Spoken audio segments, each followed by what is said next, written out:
Komselmu, keluargamu. Ingat dalam keluarga itu ada yang baku sakit hati, baku senang satu sama lain. Bahkan sampai ada yang baku benci, tapi semuanya itu dilewati bersama. Ya, penting sekali berkomunitas. Kenapa? Biasanya kita tidak akan pernah tahu sesuatu itu penting sampai kita mengalami, sampai kita coba, begitu. Jadi dulu saya pikir mau komunitas itu macam pikir-pikir lah gitu, aduh ada berbagai macam karakter, kepala, apakah dong akan terima saya atau tidak. Tapi ternyata ketika kau berkomunitas di dalam Tuhan dan ada kebenaran di situ, lewat orang-orang lain punya cerita, kau diperkuat. Kita bisa merubah dunia dengan teladan yang kita punya di dalam Tuhan. Jujur dengan Tuhan, komitmen dengan Tuhan. Dan ingat, di dalam komsel kita harus terbuka dan juga kita harus jujur satu sama lain. Maka disitulah terjadinya pertumbuhan di dalam Tuhan.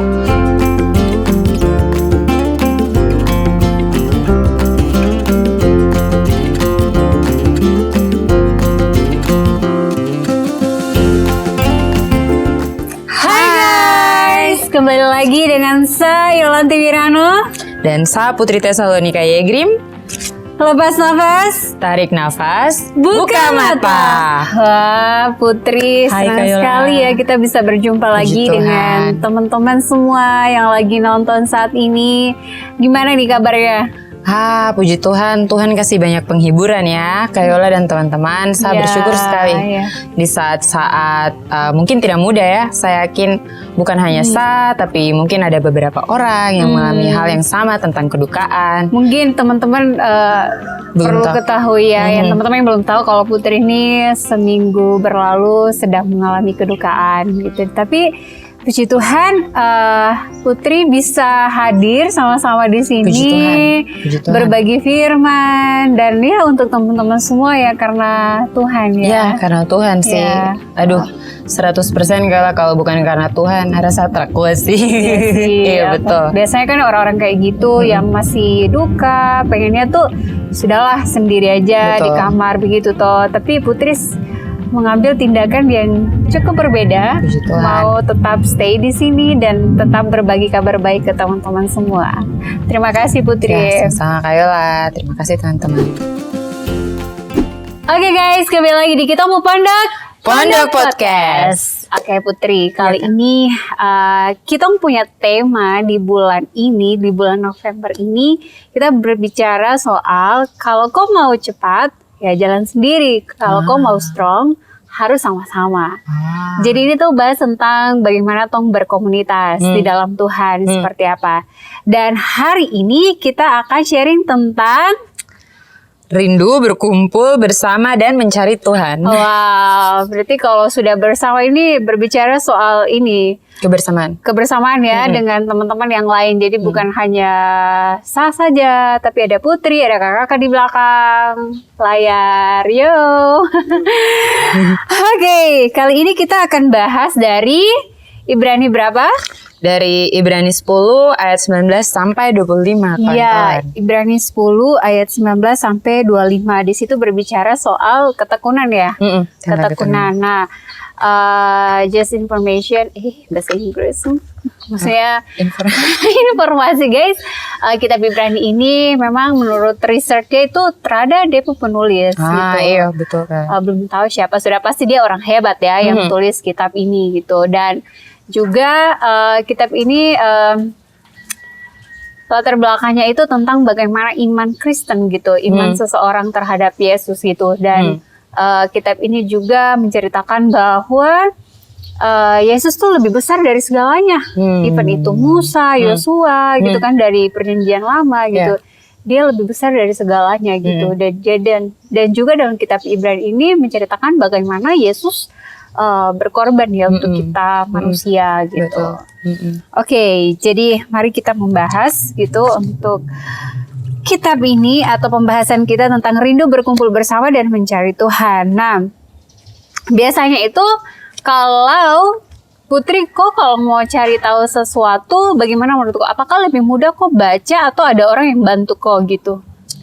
Menurut saya sih mungkin step pertama saya tanya orang sih, Tapi pendapat orang-orang tentang satu hal itu kan berbeda-beda ya Kak. Yeah. Jadi tidak bisa kita kayak saya dengar dari A begini, dari B begini. Jadi kayak kita sendiri mempertanyakan itu. Jadi setelah saya tanya orang, saya akan baca sendiri, saya akan cari sendiri gitu. Apa itu betul kan seperti itu. Nah ketika itu berbicara sendiri ke saya, akhirnya saya tahu. Kayak gitu sih Kakak. Jadi pastinya kita butuh seseorang untuk bantu kita ya. Betul, gitu. betul sekali. Tidak bisa sepenuhnya kayak ikut petunjuk.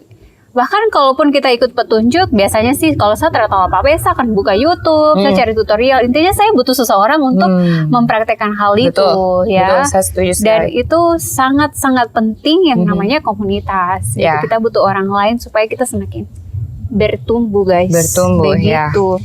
Nah, waktu kita hidup baru, Putri, berarti kita ada dalam suasana yang baru, gitu. Kita punya keluarga yang baru juga di dalam Tuhan. Betul. Kita punya hidup yang baru juga di dalam Tuhan. Senang ya kalau itu terjadi ke kita. Betul. Gitu. Putri sudah pernah rasa itu toh? Sudah merasakan sekali. Bagaimana? Enak toh? Luar biasa sih, tidak apa ya? Memang ada rasa dalam lemah-lemah, tetapi Tuhan izinkan ada dalam kelemahan, tetapi komunitas tuh benar-benar menguatkan. Benar sekali, betul. Komunitas sangat menguatkan gitu. Seperti ada di salah satu firman di 1 Yohanes 1 ayat 6 sampai 7. Di situ berbicara tentang ada persekutuan yang baru dari Tuhan gitu. Nah, ini hal yang semua orang harus tahu, ini dia. Jangan pernah iklankan sesuatu yang kau tidak praktekkan, tetapi iklankanlah sesuatu yang kau praktekkan. Gitu. Wow. Jadi itu tuh seperti kayak tampilkan sesuatu yang kau sudah buat. Jangan tampilkan sesuatu yang kau tidak pernah buat. Biasanya itu karena cuman pengen nama toh, supaya kayak dibilang wow sekali, jadi mau tampilkan itu padahal tidak pernah praktek. Sayang. Kayak satu dosen itu dia pernah bilang begini, lakukan apa yang kau katakan dan katakan apa yang kau lakukan. Gitu. Jadi memang sepaket. Jadi omong doang atau omongan kosong lah, iya omong kosong kok gitu, terapa gitu. Oke. Yang pertama ini kita belajar tentang apa ini? Mendekat dan mencari Tuhan bersama. Mendekat dan mencari Tuhan bersama, betul sekali. Jadi untuk hal ini, sabar saya lihat catatan dulu ya. Silakan Kakak. Oke. Jadi ini berbicara juga soal bagaimana doa kita. Doa kita ini ternyata berbicara tentang dua arah ya, Put. Betul. Dua arah tentang contohnya kita lagi ngobrol kan dua arah ya, toh. Dua arah. Diskusi bukan hanya saya yang ngobrol, bicara, tapi ada juga respon dari Putri menanggapi gitu, dan ternyata doa juga seperti itu guys, dua arah gitu, kita dengan Tuhan, Tuhan dengan kita, jadi bukan hanya satu arah saja gitu. Ya, betul Kak. Dan gimana sih caranya supaya kayak tong masuk dalam hadirat Allah gitu kan? Nah mungkin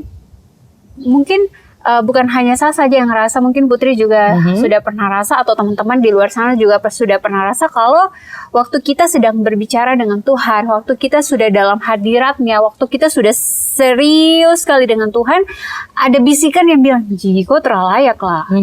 Toh? Iya, betul.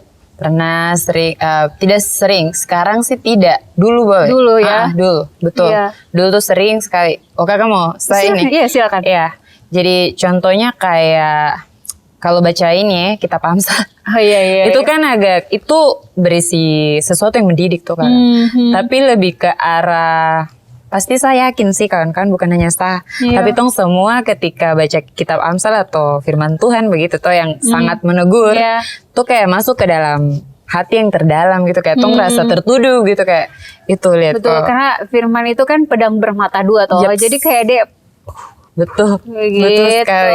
Jadi kadang ada bisikan-bisikan yang kayak, iya misalnya saya buat baik ya ke Kayola gitu, atau saya berbicara ke Tuhan, atau ada yang kayak punya komentar yang kayak, ih kok baik atau bagaimana. Kadang ada suara yang bilang, kok terbaik ya, kok liat kok dosa ini, kok liat kok ini, kok terlayak, kok bukan orang benar, kayak gitu. Jadi kadang itu membohongi saya, menipu saya kalau saya sudah menerima bersih, apa sih namanya? Dimuliakan, sanctified, dibersihkan oleh Tuhan gitu, sehingga saya layak gitu. Tuh maksudnya ada sih Kak itu, dan saya rasa itu sebelum saya betul-betul komitmen untuk baca firman. Iya. Ya, jadi kemarin kan Tom komsel toh, dan Kak Jerry tuh bilang begini.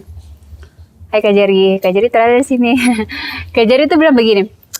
Dia pernah juga ada dalam posisi itu, ada bisikan yang bilang, Jiko terlayak. Terus dia bilang begini, ya memang saya terlayak, makanya saya butuh Yesus untuk dilayakkan. Gitu. Kakak Jerry tanggapi ya. Iya, dia bilang begitu di komsel. Dia bilang, ya memang saya terlayak, makanya saya butuh Yesus supaya saya dilayakkan. Hanya di dalam Yesus kita semua orang-orang dilayakkan. Dan memang betul secara memang manusia itu terlayak guys. Makanya kita butuh Yesus untuk dilayakkan. Di dalam Yesus kita dilayakkan. Keren gak sih? Keren sekali. Iya, makanya terima Yesus supaya dilayakkan. Asik. Betul. Oke.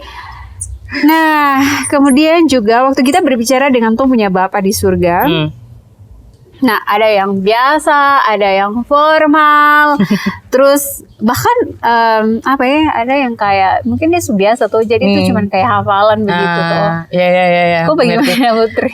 Maksudnya ini pribadi atau yang saya lihat? Iya, mungkin yang bisa juga pribadi dengan Putri dengan Tuhan lah bagaimana? Formal kah? Dengan Tuhan sih dulu dulu karena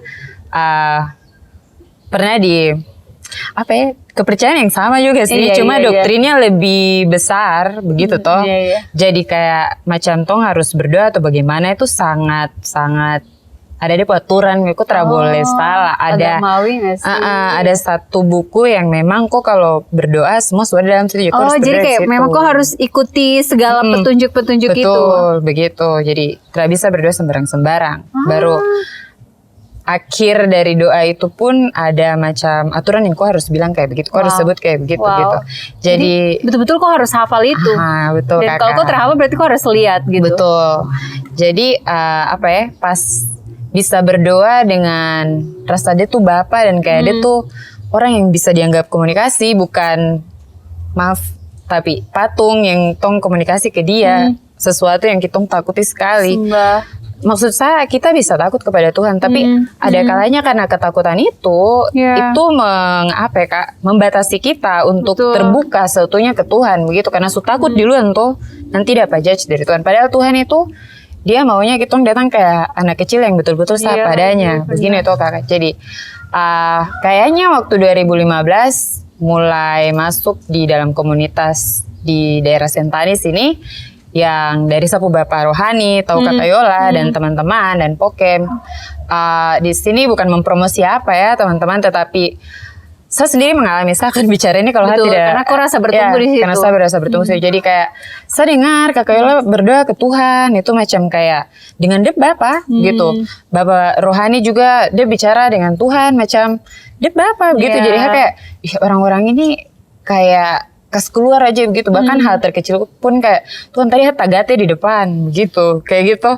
Aduh, tapi terima kasih Tuhan telah masuk ke dalam got itu kayak gitu. Jadi kayak wow, Tuhan itu betul-betul bisa diajak komunikasi kayak dia itu hidup karena dia memang hidup gitu. Sekarang kayak gitu sih kayak. Bener lagi. Betul. Dan ya masing-masing orang punya cara lah bagaimana dia berbicara dengan Tuhan. Dan memang saya juga dulu orang yang cukup sangat formal bicara dengan Tuhan gitu. Betul-betul hati-hati ya, jangan sampai salah bicara gitu. Tapi untuk sekarang saya pribadi yang saya sangat enjoy sekali bicara dengan dia, seperti yang tadi Putri bilang, saya bicara dengan sapu Bapak gitu. Bahkan melebihi bagaimana saya bicara dengan sapu orang tua gitu. Betul. Nah, setuju. Iya, kalau dia orang tua itu ada sedikit aduh jangan sampai salah bicara. Sapu mama kayak gitu kan. Tapi kalau dengan sapu Bapak di sorga tuh Bapak ya pokoknya begitu lah. Jadi apa ya? Transparan begitu, terada yang ditutupi gitu. Betul, Kakak. Nah ini jadi apa ya? Teman-teman tuh perlu ketahui kalau waktu Bapak ciptakan dunia ini, dia mau bicara langsung dengan kita. Dia mau ketemu langsung dengan kita, dan dia terang mau ada satu hal apapun yang membatasi Bapak untuk bicara dengan kita sebagai dia anak-anak di dunia ini. Gitu. Jadi jangan berpikir kalau kita bicara dengan Tuhan itu seperti daftar belanja guys. Oke, ini diinginkan terus gitu. Dia orang tua yang mau seperti apa? Betul-betul anak yang panggil Bapak, saya mau ini, Bapak, saya lagi ini gitu. Jadi waktu kita bicara kita sedang menantikan Tuhan ya seperti itu. Wah, itu keren sekali. Nah, itu yang pertama. Yang kedua adalah apa Putri? Yang kedua tuh dengan tekun memegang pengakuan iman kita bersama, Kayola dan teman-teman. Betul. Nah, ini juga berbicara tentang komunitas ya, sudah pasti gitu. Jadi dalam komunitas itu penting sekali yang namanya pengakuan ya. Pengakuan yang betul-betul jujur, terbuka satu sama lain. Karena kita mau bertumbuh sama-sama nih. Betul. Kalau terbuka, terada kejujuran di situ, hanya sekedar cerita menyenangkan orang lain, wah apa sih pertumbuhan apa yang kita dapat di situ toh. Betul. Jadi harus ada kebenaran yang kita praktek dalam komunitas itu. Betul. Ya, benar Kak. Dan juga hal yang penting dalam komunitas adalah bukan hanya saya memberi teladan bagi orang lain, tetapi saya juga bisa melihat teladan dari teman saya dan saya mempraktekkan itu. Iya kan? Jadi kayak menerima gitu ya. Iya, jadi betul-betul dua arah begitu. Bukan hanya tong aja yang mau kasih terus Iya, gitu. tapi kita juga bisa belajar dari kehidupan orang lain dan itu pentingnya komunitas kayak gitu. Nah, biasanya nih dalam komunitas ada juga orang-orang yang kayak bisa lepas dari hal-hal yang mungkin dia jatuh bangun di situ, contohnya miras dan sebagainya. Menurut Putri, kenapa sih orang-orang tuh bisa lepas dari miras? Wow, deep question. Iya sih. Dalam ya. Ini hanya kayak apa ya, perenungan sih untuk kita semua. Kalau saya pribadi pernah juga ada dalam komunitas seperti itu. Maksudnya bukan saya pernah miras atau bagaimana, dan saya tidak menjudge juga ya, menghakimi yang sebenarnya miras. Sebenarnya bukan miras saja, tapi kayak hal-hal yang semua iya agak gimana gitu kan di luar dari Tuhan. Yang harusnya tidak tong hidup di dalam gelap itu itu ya sudah. Kalau satu mungkin karena pertama dong takut dong dapat judge, dong dapat hakimi. Itu yang saya rasa sih, kayak kenapa ya seseorang dia mau pergi ke tempat itu, bergabung dengan dorang, atau bahkan menghidupi itu, karena mungkin ketika orang-orang itu ada bicara tentang hal itu, contohnya miras, kayak di situ dia dengar atau dia belum sempat kasih tahu, saya ini juga pemiras loh, maksudnya saya tukang minum juga loh, tapi karena dia sudah terlanjut dengar orang-orang di situ bicara kalau orang yang miras itu terbaik, dong keluarga begini dan sebagainya, sudah dengan segala penghakiman toh, jadi itu yang bikin dong takut begitu. Tadi Kayola juga bilang keterbukaan toh? Iya, keterbukaan. Sedangkan kan tong di dalam komunitas mengharapkan memang keterbukaan satu dengan yang lain dan hati yang mengasihi begitu Kakak. Jadi kalau saya pribadi sih saya lihatnya mungkin karena takut dihakimi. Dihakimi. Betul Put, dan ternyata waktu saya pelajari, ternyata waktu orang bisa lepas dari sesuatu yang agak gimana gitu, itu karena dia memang pegang kendali hal itu. Oh jadi, gitu ya. Oh iya sih betul. Tapi ya sudahlah itu. Tapi saya tahu semua orang dalam pergumulan. Oke, ini yang ketiga yang terakhir guys, yaitu komit dengan serius berkumpul secara reguler dalam komunitas. Nah, ini berbicara tentang bagaimana persekutuan atau komunitas itu penting. Nah, Putri, ada satu kalimat yang sangat keren sekali. Bagaimana bisa kau mengasihi orang yang kau terlihat, tetapi yang lihat saja kau tidak mengasihi deh. Gitu. Ini sering sekali terjadi. Oh ya, saya sayang dia, gini-gini, bla sih saya mengasihi dia, tapi sesuatu yang ada di depan kau mata saja kau benci dia toh. Begitu.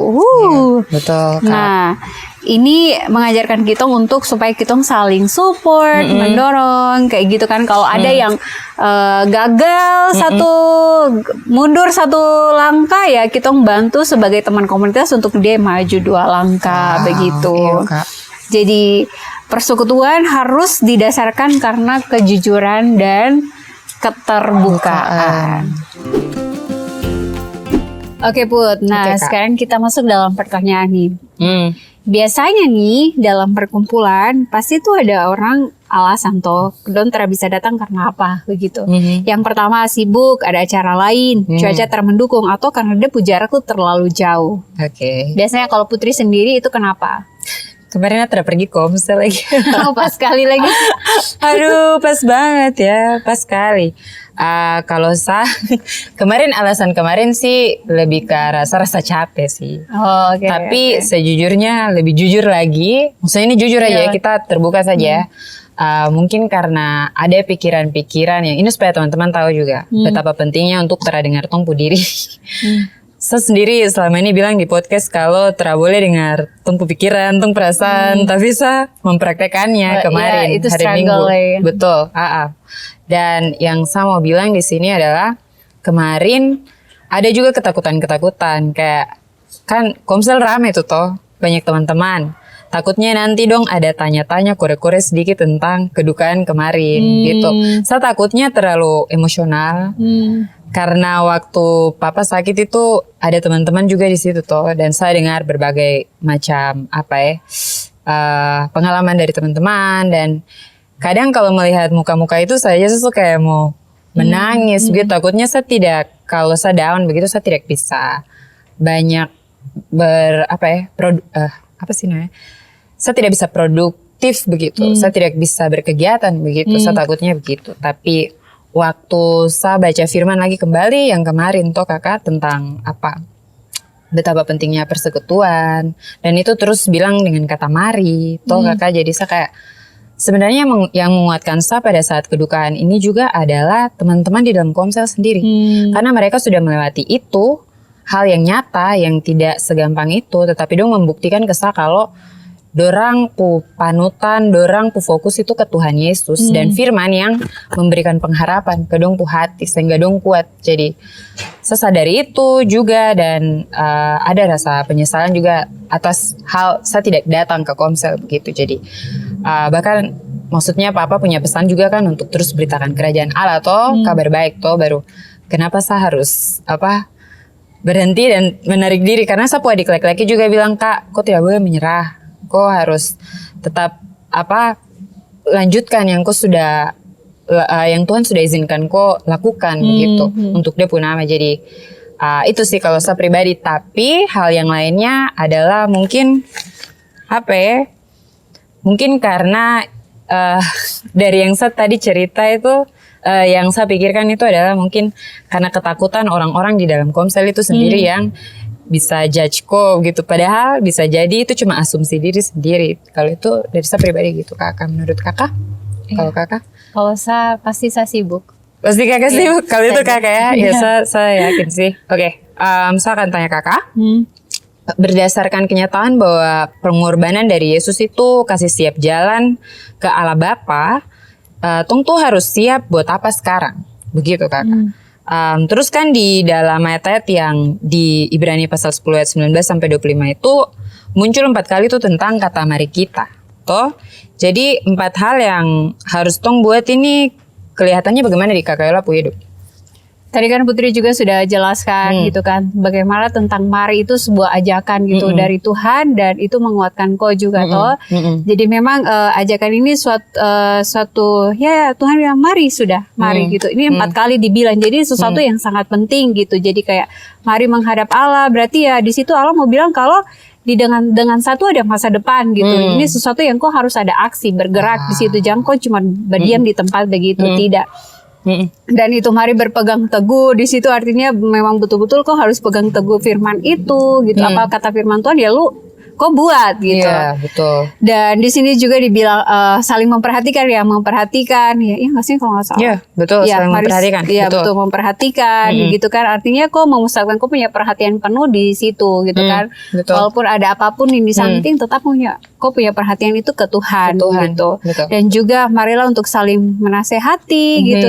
Ternyata dalam menasehati di situ ada penghiburan, ada menghibur di situ. Betul. Makanya pentingnya komunitas di situ supaya kok bisa dengar nasihat dari kau teman sewaktu kau punya hati lagi susah, di situ dia bisa menghibur. Betul Kak Yola. Ya seperti itu. Ya kita lanjut lagi di pertanyaan selanjutnya Put. Nah biasanya dengan cara apa sih kok bisa menunjukkan kok punya kasih itu ke seseorang, entah itu di rumah, dalam pekerjaan, atau di jalan, di mana saja. Bagaimana kok punya cara gitu? Ada contoh-contoh yang bisa kok sampaikan ke kita semua? Ya, contoh yang saya lihat dan saya baru sadari belakangan ini adalah waktu. Maksudnya kasih tunjuk. Karena kalau mau kasih sesuatu kadang kan juga maksudnya ini jujur saja tong berkekurangan dalam beberapa hal. Jadi kadang juga kan misalnya kalau ada orang yang sakit, dan ya kita bicara realistis saja tuh sebagai anak muda tuh banyak kekurangan dalam tong punya kehidupan. Jadi mungkin secara fisik kita memberikan sesuatu itu punya keterbatasan. Tapi kalau waktu saya rasa semua orang bisa. Itu kan bisa kasih waktu. termasuk dalam salah satu bahasa kasih toh, quality time gitu. Iya, betul sekali kakak. Kayak contoh macam kayak ada kemarin satu kakak dokter yang dia pelayanan di suku Asmat. Wow. Iya, puji Tuhan, berdoa ya teman-teman buat kakak dokter dia begitu supaya di sana juga bisa dengar kabar baik dan terima. Jadi kakak dokter ini dia habis selesai operasi, begitu dia punya tenggorokan Mandel kalau tidak salah. Terus sama emang berusaha untuk ketemu kakak dia, tidak tahu macam kayak pasti kan pernah rasa di dalam kampung kehidupan pas Tuhan bilang kau harus hubungi orang itu, kau harus ketemu orang itu sekali begitu walaupun kau punya keterbatasan, kesibukan dan sebagainya gitu. Tapi saya berusaha untuk ketemu kakak itu walaupun buat teman-teman yang saya kenal dan kami harap juga saya punya waktu untuk kamu dan saya tidak bisa ada buat kamu. Cuma yang saya mau bilang kayaknya ketika Tuhan kasih waktu untuk seseorang itu sangat penting. Saya dapat itu juga dari kakak rohani, kakak Iki. Dia sering kasih tahu dan berbagi kisah kalau bahkan teman-teman di Komsel ya, ketika aku kasih waktu sedikit saja untuk tanya kabar, itu menunjukkan juga aku punya aksi dalam kau mengasihi seseorang. Itu yang lihat kakak begitu.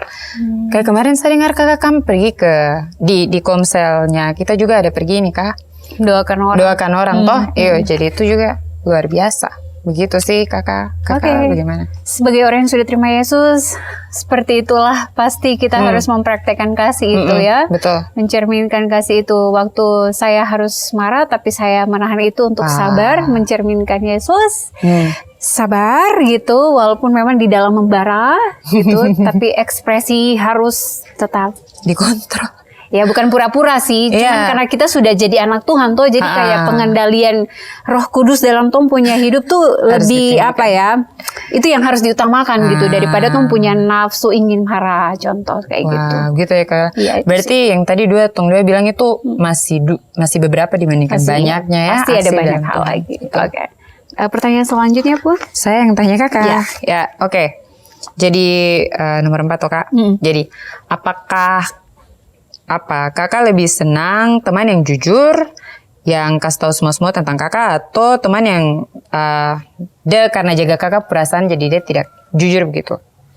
Saya sangat senang sekali teman yang jujur, ceplas-ceplos pun intinya dia jujur gitu.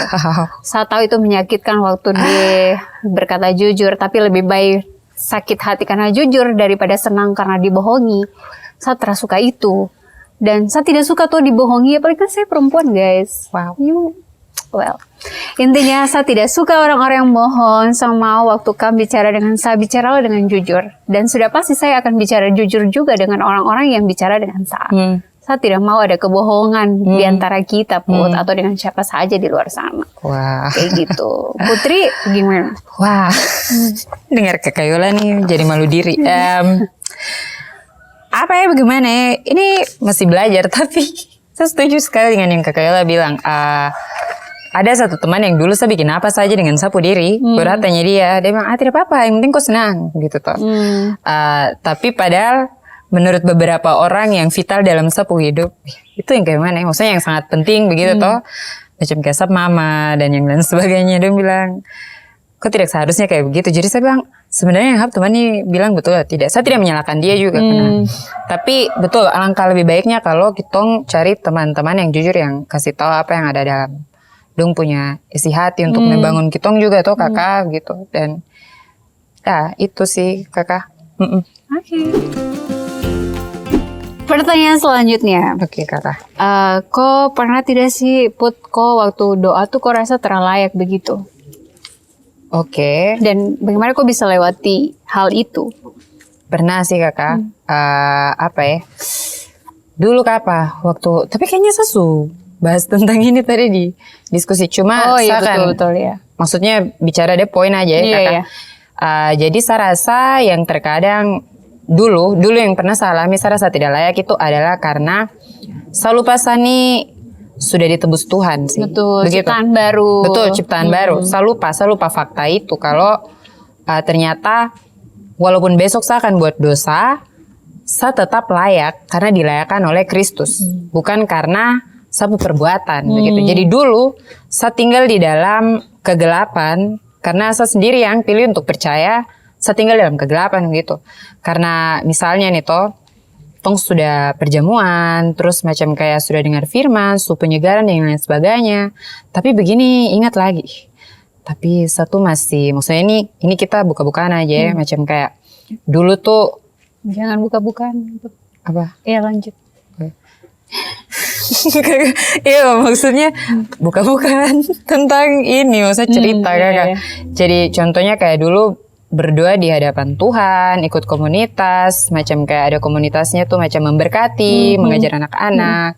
Waktu-waktu saya SMA kak itu cuma saya bilang juga diri tuh sering berbicara dan kayak ada bisikan yang kok tidak layak ya dengan apa yang kau buat itu percuma karena kau masih punya adiksi di bagian ini gitu. Misalnya kayak pornografi dan lain sebagainya gitu.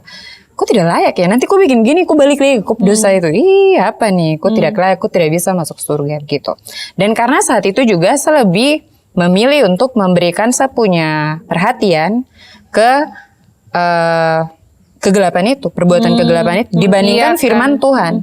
Sedangkan kalau saya pilih untuk kembali dan percaya dengan firman Tuhan, saya sudah dibebaskan dari itu. Saya tahu betul, saya punya hati tahu, maka saya tubuh seluruhnya akan tahu kalau perbuatan itu tidak benar, begitu toh kayak. Jadi ketika saya terima seutuhnya, itu berubah semua ketika saya terima. Bilang ke sapu diri toh dan bicara ke Tuhan, Tuhan saya kali ini mau hidup dalam kopu firman. Saya mau firman itu yang pakai sapu badan ini sudah. Nah, dan itu berbeda Kakak Yola. Dari situ, perbuatan itu secara natural saya tinggalkan begitu. Jadi kayak akhirnya Roh Kudus yang lead begitu, pimpin begitu. Jadi ketika kau tahu kau bicara orang dan itu salah, nanti Roh Kudus akan bicara sendiri. Tuh nggak akan rasa dengan cara rasa kayak tidak benar loh, kok bikin begitu loh, kayak ada langsung secara natural perasaan-perasaan seperti itu. Dan itu juga memberikan kepastian yang menurut saya kekal bahwa saya dilayakkan oleh Tuhan Yesus dan mau sebagaimana berdosanya saya nanti, tetapi kalau saya hati memang saya terima Yesus dan saya percaya Dia Tuhan dan Juru Selamat, besok kalau saya mati saya akan tetap sama-sama dengan Dia. Begitu sih Kakak Yola. Jadi kayak ada suatu garansi. Garansi? Iya, garansi yang bisa asuransi, jaminan. Jaminan yang betul-betul saya bisa percaya bahwa saya dilayakan. Begitu Kakak Yola. Karena hidup dalam ketidaklayakan itu terenak sekali. Jadinya itu memperhambat tong untuk maju. Begitu Kakak Yola. Betul sih, saya sangat setuju sekali. Dan juga sebelum saya bilang ketidaklayakan ini, ada satu kalimat begini. Ini sering terjadi di sapu kelas, karena saya teacher, ya Putri juga gitu. Saya sering tanya ke saya punya students, saya bilang, siapa di sini orang benar? Ayo kakak, siapa di sini orang benar gitu kan? Dan hampir tidak ada yang mau angkat tangan karena ya pikir saya masih buat dosa gitu. Saya masih buat dosa dan saya terlayak untuk anggap sapu diri ini sebagai orang benar gitu. Benar, betul sekali. Betul. Makanya kita butuh Yesus karena di dalam Yesus kita dibenarkan menjadi orang benar. Betul. Di luar Yesus kita akan tetap salah. Mau sehebat apapun kau akan tetap salah karena kau di luar Yesus. Makanya kau butuh Yesus, kau butuh terima Dia supaya kau dibenarkan, kau dilayakkan. Itu sih. Iya betul ya Kak. Kayak saya bayangkan tong jalan dalam kegelapan baru ada pelita yang akan bawa ini. Kau lepas pelita itu ya kau gelap. Benar-benar. Oke. Next. Oke. Saya tanya Kakak. Oke. Ini nomor berapa sekarang? Maaf. Nomor 6.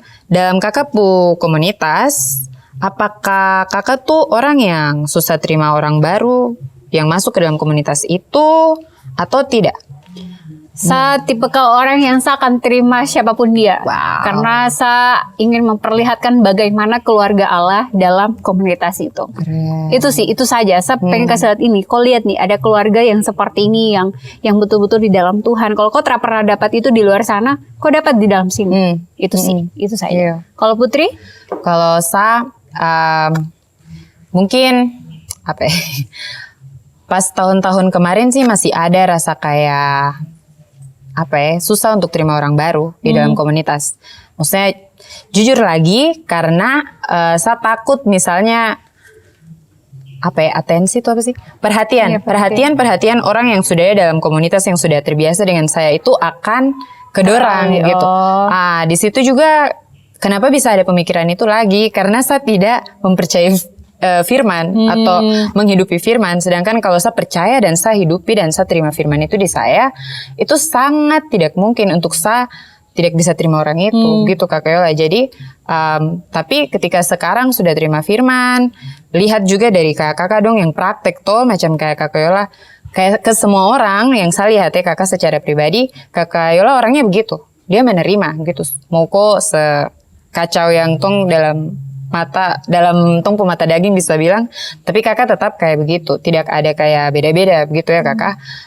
Jadi menurut saya sih, mungkin sedang dalam proses untuk itu, tetapi bagus sekali karena Kak Yola tadi bilang juga apa itu butuh Yesus toh setiap saat. Jadi ketika sudah mulai ada rasa kayak ganas-ganas atau cemburu, kenapa sih orang ini dia masuk nanti dia akan main dengan dorang, itu mulai-mulai sudah kawan-kawan. Saya dengan tong mulai-mulai jauhi perasaan kayak begitu karena itu terbaik. Itu kayak kok taruh kepahitan dalam kau punya diri yang sebetulnya itu dari iblis. Kayak setahu ini waktunya udah, tapi saya mau bilang kalau itu namanya tuh rasa kepemilikan terlalu tinggi gitu terhadap sesuatu. Makanya kayak kalau ada orang baru nanti dia ambil ini. Karena saya juga dulu begitu, tapi waktu saya putuskan itu, wah itu enak sekali gitu. Betul, kok bisa harus diputuskan. Ya. Oke. Ini pertanyaan terakhir ya. Nah, ini sangat deep guys, dan ini juga cocok untuk kita dua karena kita dua roommate toh. Perlu diketahui kita dua roommate. Roommate itu tester. Ini teman sekamar. Ya, kita teman sekamar, bukan remote ya. Oke.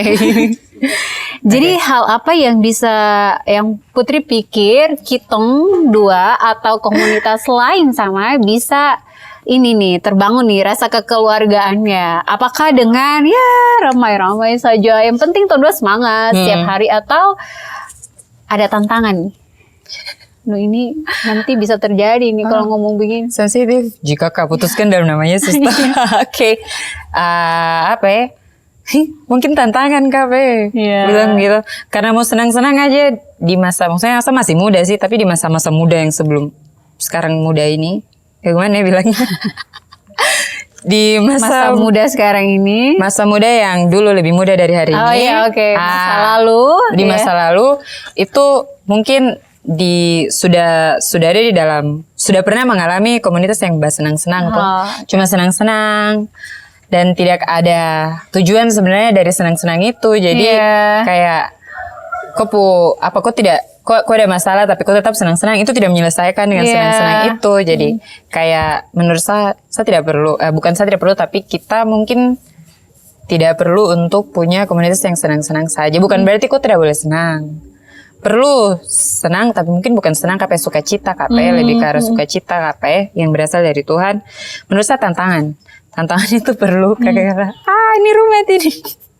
Tantangan perlu mungkin supaya dari tantangan itu bisa bisa ada suatu keterbukaan, kejujuran, ada sesuatu yang dipelajari, macam kalau dengan Kak Yola, apalagi baru tinggal satu atap dengan Kak Yola, ada banyak hal yang saya memang harus jujur bilang ke Kak Yola, kakak saya belum menyapu, kakak saya belum ini gitu. Atau Kak Yola juga kayak kemarin saya pas keluar tempat nasi tuh tabu kakak kan lupa tutup. Jadi di situ Kak Yola ada bilang ke saya, jadi itu keterbukaan dan suatu tantangan itu diperlukan supaya bisa maju sama-sama, supaya kita semakin kayak keluarga gitu, sama-sama jaga sesuatu yang kita dua sama-sama punya gitu kakak. Selain itu sih macam kayak hubungan persahabatan atau perpacaran, pokoknya hubungan apa saja itu juga dalam menghadapi tantangan itu semakin memperkuat, karena dong selalu ingat ada satu hal yang menyatukan dong, ada satu hal yang dong punya sumber sama gitu. Contoh kalau kakak adik ya, karena tong saudara gitu. Mungkin kalau dalam komunitas Tuhan adalah bahwa Mosa ganas, contoh nih, Mosa ganas Kakayola bagaimanapun, bicara Kakayola tidak baik bagaimanapun, atau ganas dengan Kakayola bagaimanapun, tetap Tuhan mengasihi Kakayola sama seperti Dia mengasihi saya, begitu. Jadi ketika saya ingat bahwa kitong ini saudara berdasarkan bukan darah secara biologikal, secara kandung, tapi kitong dua bersaudara secara darah Kristus, begitu. Jadi kakak adalah representasi dari Kristus, begitu juga dengan saya. Jadi tong harus bagaimana ya kayak Kristus, begitu. Menghadapi tantangan itu ya kayak Kak Yola tadi bilang mau ganas, tapi harus biarkan Roh Kudus yang kontrol, yang tunjukkan kok punya reaksi itu bagaimana, aku tetap tenang kayak Yesus, begitu. Betul sih. Ya, jujur Li, memang waktu ada masalah dalam komunitas atau dalam pertemanan, persahabatan itu terenak sekali. Karena kita kan sudah biasa nih senang-senang, bla bla bla dan sebagainya gitu tuh. Baru tiba-tiba ada masalah nih, itu hati kayak bagaimana nih? Digini kayak baju yang digini gitu, terenak sekali. Jadi kayak susah gitu, susah hati. Tapi ternyata dalam kesusahan hati itulah dimana Tuhan mau benahi hati saya, Tuhan mau benahi hati teman-teman, dan Tuhan juga mau benahi hati Putri gitu. Well, bicara begini nih biasanya mudah ya, tapi waktu lewat ini pun penuh tangisan. Betul ya, Kakak. Ya, tapi memang ya Yesus juga datang ke dunia juga seperti itu toh. Dia harus mengorbankan dirinya dan itu sakit sekali. Betul. Pengorbanan yang dia buat itu luka-luka, penderitaan dan segala macam. Tapi itulah proses di mana kemenangan itu akan ada toh. Jadi saya yakin dan percaya bahwa dalam sebuah komunitas, pertemanan, persahabatan dan ya lainnya itu dengan semuanya itu kita butuh tantangan guys gitu. Betul. Untuk mengasah kita lebih tajam lagi seperti anak panah yang tepat sasaran. Akhirnya sampailah kita kepada penghujung ya. Apa kesimpulan yang Putri mau kasih untuk teman-teman semua dengar, dan ya itu bisa jadi ya penguatan berkatlah untuk orang. Oke, kalau dari saya kan hari ini tong bicara tentang rindu berkumpul bersama ya. Kebanyakan membahas tentang komunitas. Jadi yang saya mau bilang ke teman-teman, sebenarnya ada dua hal. Yang pertama, penting sekali berkomunitas. Kenapa? Biasanya kitong tidak akan pernah tahu sesuatu itu penting sampai kitong mengalami, sampai tong coba, begitu. Jadi dulu saya pikir mau komunitas itu macam pikir-pikir lah gitu, aduh ada berbagai macam karakter, kepala, apakah dong akan terima saya atau tidak. Tapi ternyata ketika kau berkomunitas di dalam Tuhan dan ada kebenaran di situ, lewat orang-orang lain punya cerita, kok diperkuat begitu. Jadi kayak Tuhan itu udah tahu apa yang dia buat. Ketika kau memutuskan untuk, makanya kau harus libatkan Tuhan. Ketika kau mau ikut suatu komunitas, apalagi yang ada Tuhan di dalam, kau melibatkan Tuhan, kau bilang Tuhan saya mau ikut itu. Nah Tuhan dia tahu apa yang akan dia buat ketika kau ada dalam komunitas itu. Contohnya kayak kemarin saya baru kedukaan. Ternyata ada beberapa orang teman di dalam komunitas yang dong sudah melewati itu di tahun yang sama begitu. Dan ketika saya mengalami itu, tentu saja saya mata akan tertuju dan memikirkan dong posisi saat itu toh. Dan mereka membuktikan dan mereka sharing juga di dalam komsel bagaimana dong melewati itu semua begitu. Dan lagi itu akan kembali menjadi kekuatan buat kau karena berisi kebenaran di dalam. Yang menguatkan dorang itu adalah firman Tuhan, adalah Tuhan Yesus, dan juga bagaimana komunitas itu jadi keluarga bagi dong, berperan bagi keluarga bagi dorang begitu. Yang macam kayak selalu ada buat mereka, atau bisa jadi macam kayak sangat mengerti dengan apa yang dong rasakan kayak begitu kakak. Yang kedua, di dalam berkomunitas penting sekali untuk kau stick to the gospel. Apa yang maksudnya? Tempelkan kau punya pikiran dan hati tuh kepada firman Tuhan begitu. Karena kalau kau ego su naik, namanya juga dengan berbagai macam kepala yang berbeda, bisa jadi kau akan merasa diri tersakiti begitu. Kayak rasa diri tersakiti itu berarti bukan lagi kau sumber dari Tuhan begitu. Kau sudah tidak taruh kau punya fokus ke firman. Tapi ketika kau taruh kau fokus ke firman, kau tidak akan terluka begitu. Kau akan terluka, tetapi kau diberikan cara pandang yang berbeda dan kontrol dari Roh Kudus yang sehingga kau rasa damai sejahtera begitu. Butuh sekali yang namanya kepribadian Yesus hidup di dalam kau, karena kau diri jadi kau diberikan kerendah hatian untuk menerima orang-orang punya perkataan, komentar ke ko, begitu juga ko selalu rendah hati untuk bisa menerima sesuatu dari orang lain. Ko mempelajari sesuatu dari orang lain, bukan hanya ko saja yang kasih banyak sampai kadang ko rasa ko pu diri lebih tinggi dari yang lain begitu. Karena itu juga bahaya. Jadi kerendahan hatian itu sangat penting, apalagi untuk memelihara kekeluargaan yang ada dalam tong punya komunitas itu. Kalau itu dari gimana dengan Kakak Yola? Terima kasih Putri. Untuk semuanya yang saya bisa bagi adalah komselmu, keluargamu. Ingat dalam keluarga itu ada yang baku sakit hati, baku senang satu sama lain, bahkan sampai ada yang baku benci. Tapi semuanya itu dilewati bersama gitu. Dan waktu kau belajar tentang Tuhan, kau jadi teladan buat dia belajar tentang Tuhan, dia juga menjadi teladan buat kau. Ingat kalau kita bisa merubah dunia dengan teladan yang kita punya di dalam Tuhan. Jujur dengan Tuhan, komitmen dengan Tuhan. Dan ingat, di dalam komsel kita harus terbuka dan juga kita harus jujur satu sama lain. Maka disitulah terjadinya pertumbuhan di dalam Tuhan. Oke guys, jadi ini sudah tong punya komsel ya. Komsel, nah kan tuh jadi bicara tentang komsel. Diberkati lah komsel-komsel. Inilah orang punya Pondok Podcast. Jadi teman-teman jangan lupa untuk share ya.